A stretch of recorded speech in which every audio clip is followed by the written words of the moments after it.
Good morning friends, लक्ष्य education channel में आपका बहुत स्वागत है। देखिए, अर्धवार्षिक परीक्षा सत्र 2024-25 कक्षा 10वीं विषय विज्ञान। तो विषय विज्ञान के लिए अर्धवार्षिक परीक्षा का प्रश्न पत्र है। तो पूरा वीडियो देखिए और चैनल पर पहली बार आए तो लाइक कर दे, चैनल को सब्सक्राइब करें और बेल आइकन घंटी को जरूर प्रेस करें। अब इनके सभी के उत्तर देख लेते हैं, इसको थोड़ा जूम कर लेते हैं। ठीक है फ्रेंड्स, पहला क्वेश्चन देखते हैं। पहला हमारे पास लिखा है सही विकल्प का चयन करके लिखिए।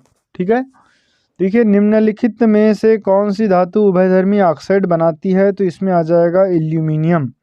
एल्यूमिनियम जो है उभयधर्मी ऑक्साइड बनाती है। अगला क्वेश्चन है, निम्नलिखित में से कौन सी मिश्र धातु में पारद अवयव होता है? तो पारद अवयव जो है अमलगम में होता है। फिर है, निम्नलिखित में से कौन सी अधातु द्रव होती है? तो ये होती है ब्रोमीन। जो ब्रोमीन धातु होती है ये द्रव अवस्था में पाई जाती है। फिर है, निम्नलिखित रासायनिक अभिक्रिया में भाग लेने वाले पदार्थ कहलाते हैं। जो रासायनिक अभिक्रिया में भाग लेते हैं उनको हम अभिकारक कहते हैं। ठीक है, फिर है, लंबे समय तक सेवन न करने पर सूखे मेवे सड़ जाते हैं क्योंकि उनमें ताप में परिवर्तन होता है, जंग लगते हैं, विकृत गंधी का पीएच में परिवर्तन। तो इसके जो है लंबे समय तक सेवन नहीं करते हैं तो उसके जो पीएच में परिवर्तन हो जाता है।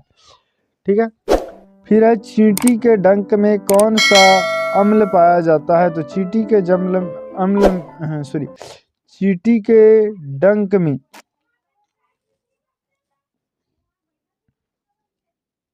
तो इसमें फार्मिक अम्ल पाया जाता है जो कि उसको मेथेनोइक अम्ल भी कहते हैं। तो ऑप्शन ब राइट हो जाएगा। ठीक है, इसके बाद रिक्त स्थान देख लेते हैं। तो फ्रेंड्स, वीडियो अच्छा लग रहा हो तो प्लीज लाइक कर दे, चैनल को सब्सक्राइब करें और बेल आइकन घंटी को जरूर पेश कर दे।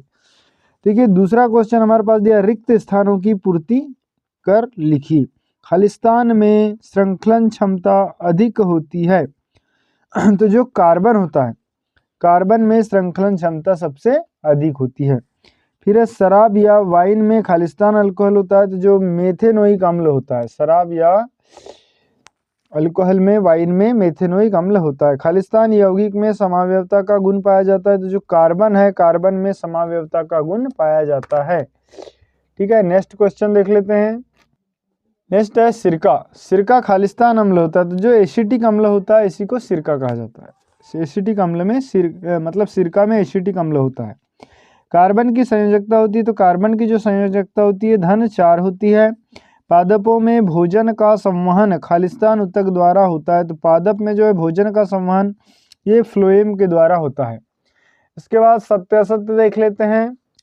तो सत्य असत्य आपको 6 अंक के आएंगे। देखिए, वायु कुपिकाएं हृदय में पाई जाती है तो ये बिल्कुल सत्य है।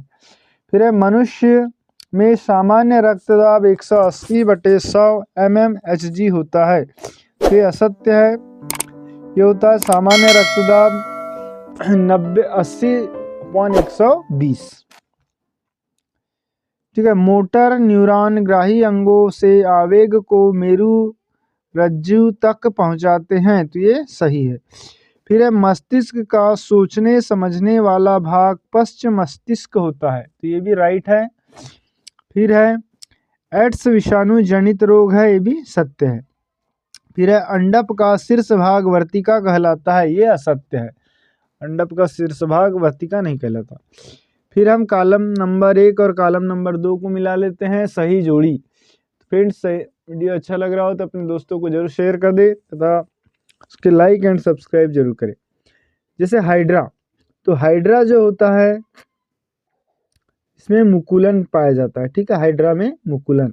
फिर युग्मक के संलयन, तो युग्मक के संलयन से निषेचन कहते हैं इसको। ठीक है, फिर है वाय गुणसूत्र, तो वाय गुणसूत्र जो है ये होता है मनुष्य में पाया जाता है। DNA ये अनुवांशिक पदार्थ होता है। फिर उत्तल लेंस, तो उत्तल लेंस जो है बीच में मोटा तथा किनारों में पतला होता है। और एक सरल रेखीय पथ, तो ये प्रकाश की किरण जो है सरल रेखीय पथ में गमन करती है। इसके बाद नेक्स्ट क्वेश्चन है, एक वाक्य में उत्तर लिखिए। तो एक वाक्य में उत्तर लिखिए। पहला क्वेश्चन है हमारे पास, अपवर्तनांक किसे कहते हैं? तो अपवर्तनांक किसे कहेंगे? किसी भी दो माध्यमों के लिए आपतन कोण एवं अपवर्तन कोण की ज्या के अनुपात को अपवर्तनांक कहते हैं। मतलब इसका आपको आंसर लिखना है कि जब कोई भी दो माध्यम हो तब आपतन कोण और अपवर्तन कोण की ज्या के अनुपात को अपवर्तनांक कहते हैं। फिर है निकट दृष्टि दोष युक्त नेत्र के लिए प्रतिबिंब कहाँ बनता है, तो अवतल ये रेटिना पर बनता है, ठीक है, अवतल लेंस का उपयोग किया जाता है। फिर एकांक आवेश को किसी परिपथ के एक बिंदु से दूसरे बिंदु तक लाने में किए गए कार्य को क्या कहते हैं, तो ये विभवांतर कहते हैं। जब एक बिंदु से दूसरे बिंदु तक लाते हैं तो उसको विभवांतर कहा जाता है। फिर किसी पदार्थ में बहने वाली विद्युत धारा को नियंत्रित करने वाले अवयव को क्या कहते हैं, जिसको परावर्ती प्रतिरोध कहते हैं। फिर है जब किसी तार की लंबाई दुगनी कर दी जाती है तो एमीटर का पाठ्यांक कितना हो जाता है, तो जब तार लंबी होती है तो एमीटर का पाठ्यांक आधा हो जाता है। फिर अपशिष्ट किन्हें कहते हैं, ऐसे पदार्थ जिनको शरीर द्वारा त्याग किया जाता है उनको अपशिष्ट पदार्थ कहते हैं, या जो किसी काम के नहीं रहते उनको हम अपशिष्ट पदार्थ कहते हैं। अब हमारे पास 2 नंबर के क्वेश्चन दिए हुए हैं, जैसे आलू चिप्स के पैकेट को नाइट्रोजन से भरा क्यों किया जाता है, दैनिक जीवन में संक्षारण के कोई 2 उदाहरण लिखिए। फिर दिया हुआ है अम्लीय वर्षा से क्या समझते हो या क्रिस्टलीकरण से क्या समझते हो। फिर धातुओं और अधातुओं में रासायनिक आधार पर 2 अंतर लिखिए अथवा अपरूप किसे कहते हैं। साबुन एवं अपमार्जक में क्या अंतर है लिखिए, अथवा प्रतिस्थापन अभिक्रियाएं किसे कहते हैं।